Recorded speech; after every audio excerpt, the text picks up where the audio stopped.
Umurnya berarti 4 tahun. Nah, mulai umur 4 tahun, dia begitu sejak umur 2 tahun. Mulai umur 4 tahun, saya dapat teori psikologi perkembangan, saya dapat teori psikologi kepribadian gitu ya, saya aplikasikan dan sebagainya gitu ya. Oh, tipikal anak-anak begini.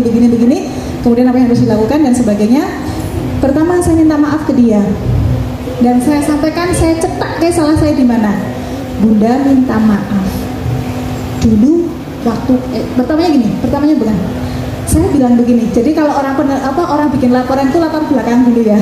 Nah gitu, memang ngomongnya harus begitu. Pertama saya sampaikan, tahu tidak, anak yang diperlakukan begini yang kasar, sering digalai sama orang tuanya, begini marah-marah gitu, maka akan menjadi anak yang begini. Dia menjadi penakut, menjadi begini, dia jadi minder dan sebagainya. Saya sampaikan tuh teorinya dulu. Sebaliknya, anak yang dibesarkan oleh orang tua dengan cara begini, maka dia akan menjadi begini. Nanti ada teorinya tuh ya, nanti cari aja. Kemudian saya bilang ke dia, dulu pas kamu usia 2-4 tahun, bunda itu kayak gini. Maka kamu jadinya seperti apa? Tak gitu kan? Aku jadinya malu, aku jadinya nggak pede, aku jadinya begini. Itu yang kamu rasakan. Kamu takut ya kalau ngomong sama bu guru ya? Itu, dan itu bunda sangat menyesal. Bunda minta maaf ya.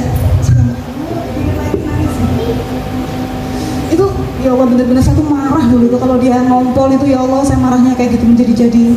Udah berangkat kuliah pagi jam 7, nggak punya pembantu, suami saya di sini, saya ke Jogja, kuliah saya tuh dulu reguler gitu ya, teman-teman saya ciwi-ciwi masih kecil-kecil gitu ya. Saya mak sendiri satu-satunya mahasiswa yang sudah menikah gitu, tapi saya pengen kampus yang bagus gitu ya, pengorbanannya begitu. Saya marah-marah, kamu tuh ngompol tuh kasih bukti tuh, ya Allah udah dibilangin makanya mau tuh ditulis dulu gitu pokoknya gitu deh. Kamu jadinya seperti apa? Kamu sekarang takut ya kalau ngomong sama guru? Iya, itu dulu bunda lakukan sampai kamu 4 tahun. Terus sekarang 4 tahun, bunda ingat 4 tahun bunda sudah berjanji untuk tidak mengulangi seperti itu. Kamu percaya nggak kalau bunda udah nggak ngulangin seperti itu? Percaya. Bunda sekarang sering marah nggak? Bunda masih suka teriak-teriak nggak kalau ngomong sama kamu?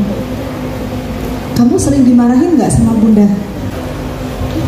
Ya, kalau bunda kelihatan marah, tolong bilang, bunda aku amanah Allah. Sejak itu dia menunjukkan perubahan perilaku yang signifikan sekali. Di SD ikut camping, ikut pesta siaga, di sini ikut pesta siaga, di SDIT sana ikut camping. Tapi harus dibuktikan kalau kita udah bertobat, dan kita harus tunjukkan saya berusaha menjadi lebih baik. Dan ketika dilek anaknya kita harus legowo. Bunda aku amanah Allah, coba kayak gitu bun. Kalau kita marah anak kita bilang gitu, kita langsung nanti tanggung jawab ke Allah. Orang nggak punya anak minta doa, ya Allah berikan karunia anak yang solih dan solihah. Kita dikasih anak, kita zalim kepada mereka gitu ya. Dan besok tanggung jawab, dan ini akan menjadi luka pengasuhan. Dia akan melakukan itu ke anaknya. Potensinya besar, kecuali dia resilient. Tapi bagaimana dia bisa resilient kalau kita menjadi faktor resikonya? Jadi anak itu kan ada faktor protektif, ada faktor resiko. Faktor protektif itu mendukung anak untuk menjadi anak yang tahan, banting. Faktor resiko orang tua yang suka melemahkan mental anaknya. Ngomong-ngomong anak, narget anak, banding-bandingin anak, nggak pernah memuji anak, nyalah-nyalahkan terus, adanya dia berbuat baik, nggak pernah dihargai. Itu faktor resiko. Resiko menjadi apa? Menjadi anak yang lemah, menjadi generasi yang lemah. Bagaimana kita? Aku pengen anakku solihah. Kita sudah pantas belum sih jadi ibu? Sebagai ibu atau bapak yang punya anak solihah, kita udah pantas belum gitu ya? Anak saya kok nggak solih ya, anak saya kok nakal ya, anak saya lihat kamu gimana gitu loh. Kita sebagai orang tua gimana? Contohmu bagaimana? Kamu memperlakukan dia bagaimana? Maka kita perlu minta maaf ke anak kita. Jangan cuma maaf ya, ibu dulu mendidik kamu dengan cara tidak baik. Dia nggak tahu yang nggak baik itu yang kayak gimana, dicetak ke. Nggak baiknya ibu itu dulu begini, sering marah-marah. Nggak baiknya ibu itu kalau berantem di depan bapak itu ada anak-anak. Nggak baiknya ibu itu suka undat-undat. Nggak baiknya ibu itu suka nyalah-nyalahin kamu. Nggak baiknya ibu, nggak baiknya bapak itu suka nyalah-nyalahin kalau kamu nggak juara. Nggak baiknya bapak itu kalau kamu nggak mau tampil bapak marah. Nggak baiknya itu begini-begini, dan sekarang sudah menyesal. Doakan tidak terulang lagi. Bapak masih proses, ibu masih proses untuk menjadi ibu yang lebih baik. Kemarin saya ikut Zoom, pembicaranya dokter jiwa, materinya tentang stres pada remaja. Kapan-kapan saya mau deh berbagi stres pada remaja, bahkan depresi pada remaja. Anak saya lihat, ini bunda sedang belajar menjadi orang tua yang baik. Tak lihatin buku saya, ini buku Wonderful Parenting. Ini buku menjadi orang tua yang baik. Saya tunjukkan, bunda habis beli buku Positive Parenting biar bunda bisa menjadi ibu yang baik. Saya tidak mengaku saya itu orang tua ideal di hadapan anak saya. Saya mengaku saya belum baik, dan itu disampaikan. Insya Allah anak-anak akan lebih menerima karena mereka paham proses belajar. Begitu ya, disampaikan. Dan bagaimana memutus luka pengasuhan biar itu tidak terjadi kembali ke anak adalah titipan. Kalaupun dulu aku tidak nyaman dibegitukan sama orang tuaku, maka aku tidak boleh membeginikan anakku. Kenapa? Karena dia amanah Allah. Kembali ke situ ya Bu ya, Bapak. Kembali ke situ, itu jadi kunci kita kalau kita mau hilaf bendina di bulan baleni kayak gitu ya, ngomel karo anak. Ya Allah, anak itu benci banget lo domeli, itu benci banget. Dibanding-bandingkan anak itu benci banget. Kita jadi banding-bandingkan, nggak suka. Dek, mbok koyo Bu Ferry kan lo langsing melu BFG, pola hidup sehat, mami koyo ngene-ngene kok ora gembrot koyo ngono kuwi. Sakit hati enggak? Jokone karo Bu Ferry. Kita aja dibanding-bandingin nggak suka. Banding-bandingin anak, itu temanmu ikut takhasus kok kamu enggak, itu temanmu sudah hafal sekian, justru kamu sekian, gitu. Jangan, itu sakit. Tadi kalau kita tidak lemah lembut, maka kata Allah di Quran surat Ali Imran, anak kita akan menjauh dari kita. Evaluasinya, anak kita sudah dekat atau belum, kembali ke bagaimana kita memperlakukan dengan baik atau buruk dia. Apa kita sudah berlemah lembut sama dia atau belum? Nyatanya kok anak kaya ngono kuwi ge angel dikandani, berarti kita evaluasi diri bagaimana kita memperlakukan dia. Minta maaf, sampaikan kesalahan kita pada anak secara implisit gitu ya. Begitu? Sudah hampir adzan, sudah adzan malah ya. Oh ya, ada yang tanya lagi, Ustazah, satu ya. Ya, silakan Ibu. Assalamualaikum warahmatullahi wabarakatuh. Waalaikumsalam warahmatullahi wabarakatuh. Jadi mendengarkan materi dari Bu Susi sangat-sangat bagus sekali. Tapi kami sebagai orang tua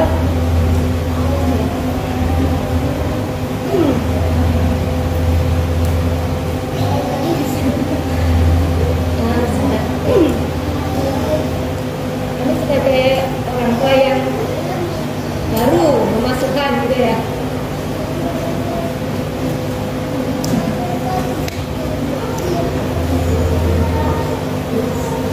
memasukkan anak-anak kami ke SMPT ini, jadi sedikit bisa kemudian bisa mempraktekkan ilmu-ilmu tersebut karena kami tidak bisa langsung hubungan dengan mereka ya.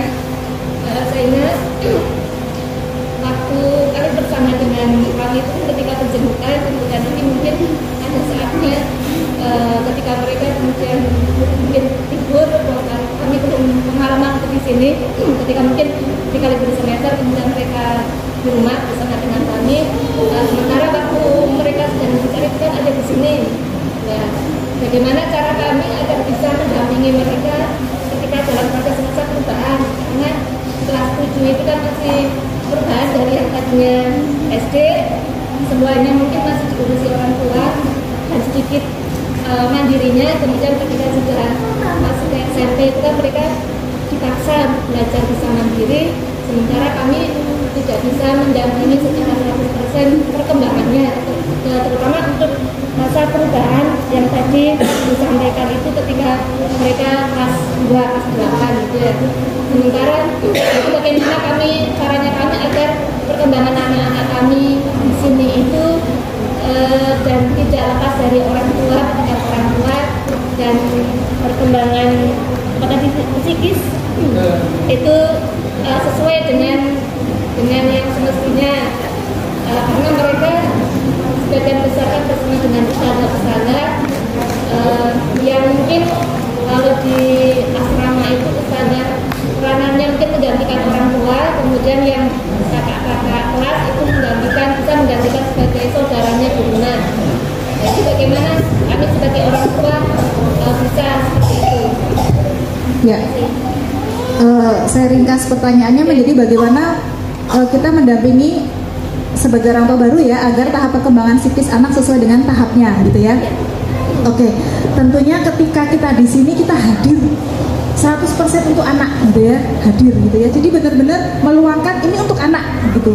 Ini untuk kamu, bukti bahwa aku mencintaimu. Caranya gimana? Cara yang paling simple kalau yang saya lakukan di sini, saya ngelus-ngelus dia.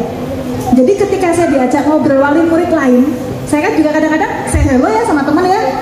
Saya hello, diajak ngomong, Bu Susi gini-gini, tapi tangan saya di pundaknya, tetap ngelus-ngelus.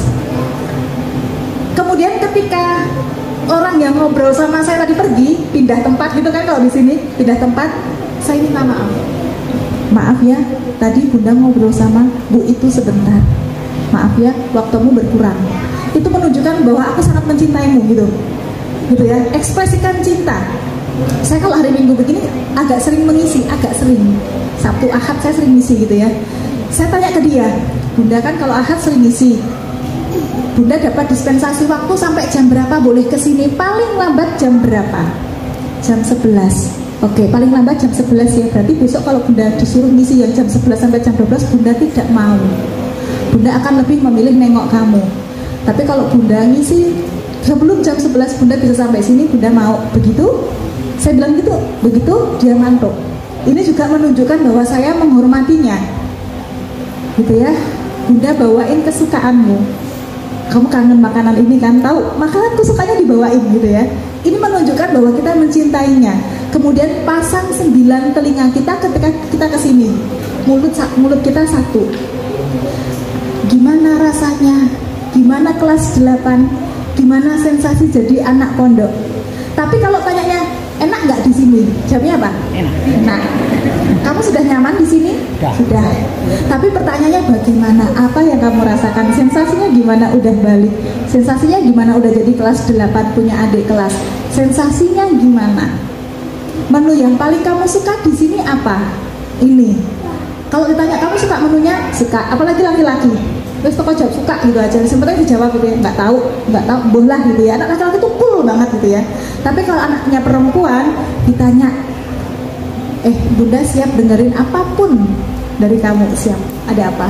Ada cerita menarik apa di sini? Saya biasanya 2 versi kalau nanya. Ada cerita menarik apa, sama ada sesuatu yang membuatmu tidak nyaman. Apa yang bikin kamu nggak nyaman? Seminggu ini, sebulan ini gitu. Kalau sama anak perempuan saya gitu. Apa yang bikin kamu nggak nyaman? Sebulan ini terakhir kita telepon gitu ya. Iya, aku gini. Wah, ngomong kayak, oh iya, itu bikin kamu nggak nyaman. Seperti yang sudah dikeluarkan itu secara psikologis itu sudah mengeluarkan stres ya. Keluar gitu, sudah mau cerita. Terus yang bikin kamu nyaman, biasanya saya sedih dulu. Yang bikin kamu happy apa sebulan terakhir ini? Iya Bun, aku kepilih ini, aku gini. Kemarin aku ikut acara begini, seru banget. Wah ya seru banget ya, gitu ya. Kayaknya keren banget deh masa mudamu, saya gitu kan. Kayaknya beda deh sama Bunda, tapi lebih keren yang sekarang. Wah besok bisa tanya-tanya gitu ya. Bahkan pelajaran anak saya itu apa, saya tanya. Anak saya main HP ya, ada info apa yang kamu dapetin? Ini Bun, ternyata yang ngebom Jepang itu orangnya masih hidup loh sampai sekarang. Yang ngebom Hiroshima sama Nagasaki orang Amerika, dia masih hidup sampai sekarang, usianya sekian. Dan dia menyatakan tidak pernah menyesal mengebom Jepang. Dan dia menganggap itu bukan perbuatan melanggar kemanusiaan. Woi keren banget, apalagi gitu. Kalau dia main HP yang saya tanyakan begitu. Jadi dia tahu fungsi HP untuk apa. Tidak main game, tetapi mencari informasi-informasi yang itu bisa disaringkan ke orang lain. Dan saya bilang, wih keren ya, padahal saya udah tahu. Oh iya, padahal saya tahu. Karena ngerti gitu, dia akan lebih senang. Begitu tunjukkan bahwa kita mencintainya. Dielus-elus. Perempuan apa laki-laki? Perempuan dielus-elus punggungnya. Dielus-elus. Apa cerita. Otomatis makanya tukang pijet tukang pijet itu paling tahu rahasianya seantero negeri. Ya Pak. bukae barengan lho karo bojone. Wong kae kan lho kae. Wong kae malah kayak dukun pijit begitu. Kenapa? Karena orang yang dipijitin itu biasanya akan terstimulus untuk bercerita. Makanya saya kalau pijet saya bilang nyun sewu, saya mau ngasuh nggih, ampun tidak ngomongan. Nanti tidak rahasia yang saya punya keluar semua. Gitu. Begitu pula anak yang nggak mau cerita, dielus-elus, nanti dia cerita. Ngelus-elusnya naik turun tidak putus atau melingkar, tidak putus atau zigzag, tidak putus. Tidak putus itu artinya tidak sampai di angka sini ya. Kalau puter terus searah jarum jam. Kalau dia zigzag pakai dua tangan, itu kalau dia nangis meluknya gini, peluk-pelukan perempuan sama perempuan boleh, tetapi tetap tidak nempel. Begini, begini, atau naik turun begini, atau bulat-bulat begini. Anak saya laki-laki masih suka dielus-elus, meskipun dia laki-laki, tapi saya selalu izin. Saya izin, mau dielus-elus, mau. Anak laki-laki yang mau dielus-elus saya atasnya, bagian atas, nggak sampai bawah-bawah. Saya menjaga, begitu ya. Ekspresikan cinta itu ibu pasti paham bagaimana caranya. Begitu sudah waktunya sudah habis, sudah adzan dan tidak baik kita menunda-nunda ya. Dari saya tentunya banyak ngomong, saya banyak salah. Saya mohon maaf yang sebesar-besarnya. Wassalamualaikum warahmatullahi wabarakatuh. Waalaikumsalam warahmatullahi wabarakatuh.